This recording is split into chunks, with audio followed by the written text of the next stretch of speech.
Hi everyone, and welcome back. My name is Morgan. This is my channel Pisces Paperbacks, and today I want to talk to you about 5 underhyped romances. I'm not saying that some of these aren't popular.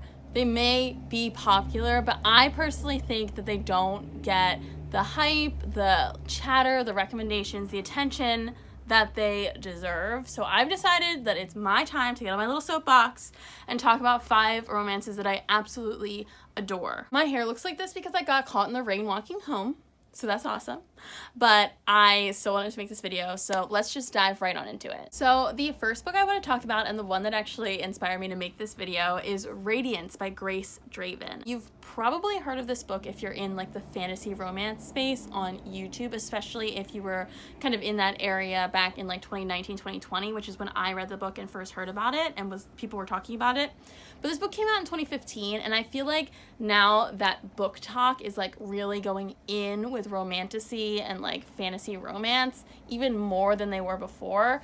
It's the perfect time to bring back Radiance, which is the best like friends to lovers, arranged marriage romance, fantasy romance out there. Radiance is an arranged marriage between Brishen, who is the prince of a non-human fantasy race in this world, and Ildiko, who is the niece of the king of the humans. And she's a little expendable politically, so the kings of each, people have decided that they are going to get married for political reasons. There's some unrest on like the outskirts of Brishen's kingdom. So as Ildiko gets married to Brishen and moves to his palace, like they get a little bit more involved and aware of the unrest happening. So that's generally the macro political plot, but the core, the heart of this story is Brishen and Ildiko getting to know each other and falling in love. Something that's super unique about this particular romance is that each of the like human and the fantasy race, which is called the Kai, they are physically repulsed by each other at the beginning, but they meet at the very beginning before their wedding and forge a friendship of sorts. They're like, you know what, it's gonna suck, but we have to do what we gotta do, and let's make the best of it. So you really see them developing this friendship and then this blossoming romance over the course of the story, and by the time that they are really like in it with each other, like you are in it with them. It is so fucking good. This book is so good. It is friends to lovers excellence, and it has 55,000 ratings on Goodreads, but I don't think, despite being popular and like well regarded, I still think it deserves more hype. I have a good variety of romance subgenres on this list, so the next one I want to talk about is A Thorn in the Saddle by Rebekah Weatherspoon. You're probably thinking, Morgan, Rebekah Weatherspoon is an extremely popular romance author, and you're right, she is. She has so many hits like the Harbor and Sanctuary series, and Wraith and Zini and Treasure, and she just came out with a YA romance called Her Good Side, I believe.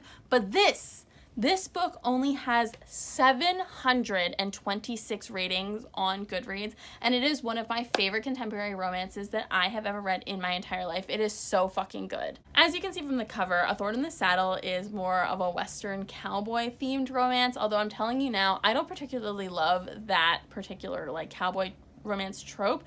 And the theming in this is very light. It's pretty much just a contemporary that happens to take place on like a touristy dude ranch that's owned by the family of the lead male character. It's not really a cowboy romance, so don't be thrown off, or if you're into that, don't be misled by the cover. It is the 3rd book in the Cowboys of California series. I did not read the first 2, so you don't have to understand what's going on, and it follows Jesse, the oldest of the 3 sons in this family. His younger brothers have found women they want to marry, are kind of moving away from home, starting big career things, and it's really exciting for them, but he feels a little bit like his family has moved on without him, and he's just stuck taking care of their family business, which is this ranch, this touristy ranch. So he's like, maybe I need to try something new and get involved with local government and run for like local office. At the same time, Lily Grace has moved back in with her father, who lives in the same town as Jesse, after leaving an extremely toxic, unhealthy relationship, and she's just trying to figure out like, what are her next steps? What does she even want to do with her life? Jesse and Lily Grace bump into each other at like a bachelor auction, like a date auction, and she is like, you are so awkward. You are so socially awkward. You are not ready for campaigning or public office or any of that. we're gonna work together and like help with your people skills. The political stuff is an extremely minor part of this book. It's really about them learning together and growing together, and it is so fucking good. When I tell you that they are like absolute puzzle pieces. The first chapter follows Jesse, and then the second chapter follows Lily Grace, and then they meet in like the third or fourth chapter. And when I tell you, even before they interacted on page, I, the reader, was like, oh, I see exactly why these people are meant to be with each other. Like, if I was just their friend in like the fictional world of the book, I would be like, oh, I need to set these people up on a blind date. They're obviously perfect soulmates for each other. The fact that it is so underappreciated and underhyped, like, it absolutely blows my mind. Up next, we are diving into my personal favorite romance subgenre, and that is historical romance. So the next underhyped book that I want to talk about is Any Duchess Will Do by Tessa Dare. Again, you're probably thinking, Morgan, Tessa Dare is an extremely popular author. What are you talking about? And you're right, she is. But I feel like a lot of her, like, where to start with Tessa Dare lists or like recommendation lists that have Tessa Dare often focus on her like more recent series, which is the Duchess Steele series, or her old classic like When a Scot Ties the Knot, stuff like that. Even in this series, Spindle Cove, the one that this book is from, the book that I've seen most often recommended as like the best in the series is A Week to Be Wicked, which is also extremely good. Don't get me wrong, but I feel like Any Duchess Will Do deserves more attention, more love, and more hype. Any Duchess Will Do is the fourth book in the Spindle Cove series, and it follows Griffin, who is a duke, and his mother is insistent that he at least try to get married. So she drags him to this town called Spindle Cove, which is affectionately, kind of teasingly called Spinster Cove, because it has a lot of young women in their 20s who seem to be on the brink of spinsterhood. And so Griffin's mother is like, find someone. Griffin doesn't want to get married, so he's like, I'm gonna find the most unsuitable person. I'm gonna bring them to London, and she's just gonna be so terrible at being a duchess that my mom will like let her quit and bring her back here. So he finds Pauline. She is a serving girl, I believe, at the local pub, and she is given the opportunity to go to London for a week, submit to Griffin's mother's duchess lessons, and at the end of the week she'll be paid so much money and just get to come home to Spindle Cove to take care of her family. But of course, she doesn't fail at these duchess lessons, and she is independent and intelligent and spunky and interesting, and Griffin falls in love. I really, really loved this series. I thought the grovel at the end was perfection. I thought the entire plot was so well done. I think Pauline is a really interesting character. She's much more working class than heroines typically are. I feel like in historical romances, the heroine is almost guaranteed to be of upper class or nobility, whereas there's a bit more opportunity for the hero to be of working class or in business or something like that. And so to see that whole thing kind of turned on its head was super interesting, especially because you see Griffin really appreciate not only who Pauline is, but where she is from and how that contributed to her being who she is.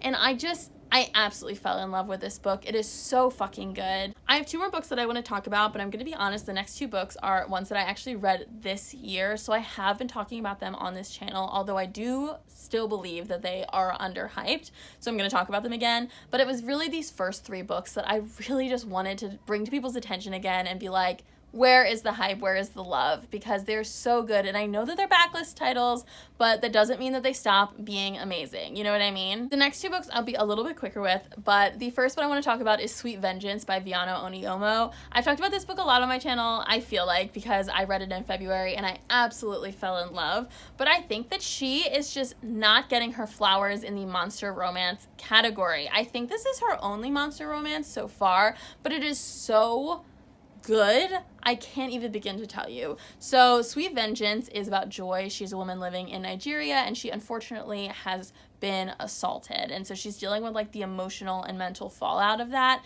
and decided that the best way for her to begin the healing process is to murder the man who raped her. So I will say, trigger warning for discussion and like memories of the assault in this book, And if that is a topic that you absolutely want to avoid, this would not be the one for you. But I think it's handled with a lot of grace. And so Joy decides to summon a demon. His name is Malachi. And she's like, you're going to help me kill this dude. And he's like, oh my God, you're so bloodthirsty.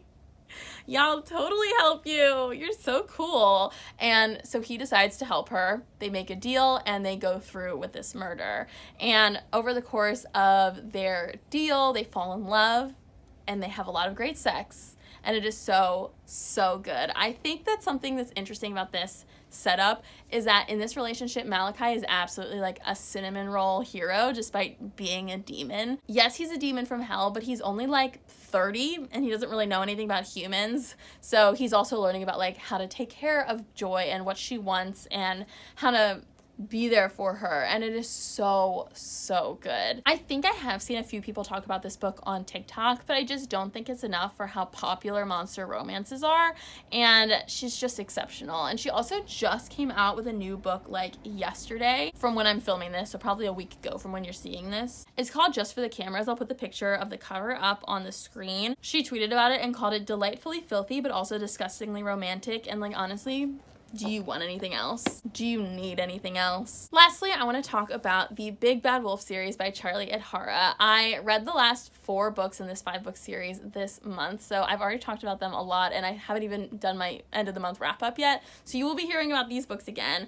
But I do think that this series is so, so underhyped. I only found out about it because one of my friends saw a tweet about it and sent it to me, and that's the only time I've ever seen anybody talk about this book. It was pitched as like Criminal Minds meets Teen Wolf, and I'd say that's pretty dead on. It is about an FBI agent who works in the special unit of the FBI. It's called the BSI, Bureau of Special Investigations, who investigate crimes committed by werewolves. So the main character's name is Cooper, and he is fairly new to the world of werewolves. He is a human, and he was attacked by a werewolf about a year before the book begins. He's feeling a bit adrift and doesn't really know like what he's doing and what to do with this new information about the world. At the same time, the BSI is dealing with a lot of mistrust from the werewolf community, which like is pretty fair. They're cops, so that isn't going to help them. And so they decide they're going to partner with the Trust, which is this werewolf organization, to pair up BSI agents with werewolf agents to investigate together and see if that will foster more community between the two groups. So that is when Cooper meets Oliver Park. He is a highly respected agent from the Trust. He's a werewolf, and he and Cooper go up to Maine together to investigate a possible werewolf serial killer. And that is generally the first book. I will say the first book is a little bit heavier on the investigation than the romantic development, just because it's establishing their characters, and really the arc of their relationship goes over the entirety of the 5 books, although I will say they are definitively together in a relationship for the last 4 books. It's not like they break up and get back together and they don't get together till the end. Like, they are together for the entire series. So I absolutely fell in love with these characters. I think that if you can, I would read the books fairly close together rather than spreading it out over a really long time. I read the first book in 2021, I think, or maybe mid-2022, and then I read the 2nd through 5th book this month, and I think reading them fairly quickly lets you appreciate how much genuinely nuanced character development Cooper and Park go through, but especially Cooper, who is the POV character for the entire series. Their relationship is so good and interesting and complex, and they communicate about their feelings, but only after, you know, your typical struggles, and the murders are pretty interesting. I'd say the first book is probably 65% investigation, 35% romance, and then the rest of the series is definitively 60% romance, 40% investigation. Like, that's how it feels. And they're so good, and they're so underhyped. The first book only has 7,000 some ratings on Goodreads, and I just think that that is a travesty. I just think more people should read these, especially people who love paranormal romance. All right, I think that is it. This has been 5 books, 5 romances I think are criminally underhyped and underappreciated. Let me know if you've read any of them and what you thought of them. Let me know if you're planning on reading any of them. Like, have I convinced you? Have I done my job? And I hope you enjoyed this video. I will see you guys next time. Bye!